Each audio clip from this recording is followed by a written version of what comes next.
Tinawag na misleading at walang basehan ni SAP Antonio Lagdameo Jr.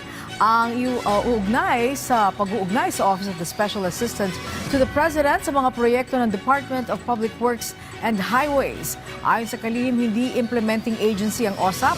Wala din anyang technical mandate para tukuyin ang mga infrastructure project at wala rin itong kapangyarihan para magpatupad ng anumang line item authority sa budget listings ng DPWH. Git pa ni SAP Lagdameo ang pagsusulong ng hustisya at kailangan may kaakibat na lehitimong impormasyon at hindi gamit ang mga unverified at misinterpreted na impormasyon. Ang pagpapakalat anya ng maling impormasyon ay hindi ibig sabihin ng paghahanap ng accountability kung paglilihis mula sa tunay na usapin. Dagdag pa na opisyal, dapat nang mahinto ang irresponsableng paggamit sa pangalan ng kanyang tanggapan.